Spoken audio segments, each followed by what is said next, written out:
The 1868 issue of the Lancet, which at that time already was the prime British medical journal, featured an article with a stunning title, Holocaust of the Ballet Girls. Well, of course, in those days, the Holocaust had a different meaning. It actually comes from the Greek, meaning whole and burnt. It makes sense, because what the article was talking about was a ballet girl unfortunately catching fire on the stage. Now, this was not that unusual at the time. In fact, in 1802, James Gilray, the cartoonist, had already produced a cartoon about a lady catching fire because she was wearing a muslin dress. This is very lightweight cotton and very, very flammable. So they were already knowledgeable about such flammability. But then came really a breakthrough in fabrics with the invention of a lace called bobinette. And this was made by a special loom, and the fabric was very, very soft and made of fibers with a lot of space in between them, which meant that it was highly combustible, because for something to burn, you need oxygen, you need a fuel, of course, which in this case was the fiber, and because it was surrounded by so much air due to the nature of the fabric, it was very, very combustible. And there were a lot of accidents. But the one that really caught the attention of the public occurred in France, when a ballerina, Emma Livery, unfortunately, her dress caught fire on the stage when her dress fanned against one of the footlights. And that fabric was made of bobinette, this highly flammable fabric, and it was absolutely tragic.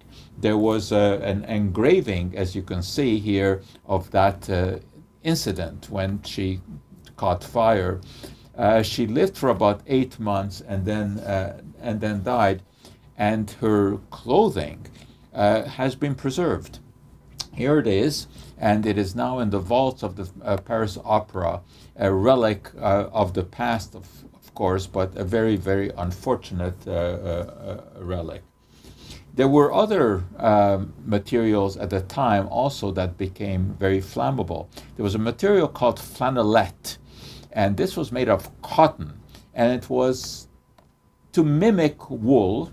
Flannel, of course, was wool, and the cotton was kind of combed with wire in order to give it sort of fluff on the surface.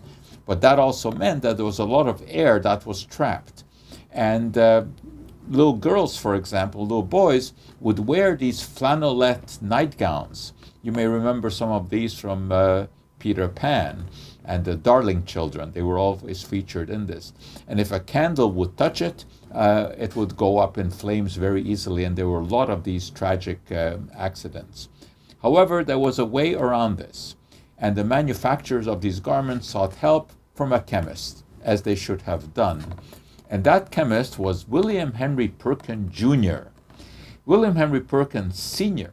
Was the one who really started the synthetic dye industry with his discovery of mauve in 1856. But his son also was a chemist of note. And Perkin Jr. was very interested in fireproofing fabrics. And he found that it was possible to coat the fabrics with tin oxide, and that would prevent the fabric from catching flames. Unfortunately, when Emma Livery died, there already had been materials around that could have fireproofed her clothing.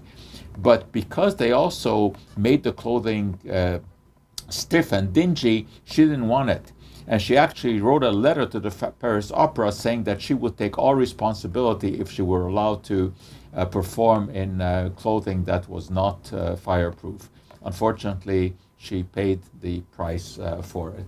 So it's a very interesting story about Victorian era fabrics. If you're further interested in that, there's this wonderful book, and it tells the story of all of the garments that were worn in Victorian times, and the unfortunate escapades of some of the people, especially on the stage, where the gas lights set many performers on fire. And that, for today is our story about Victorian era fabrics, ballet girls, and the Holocaust of the ballet girls.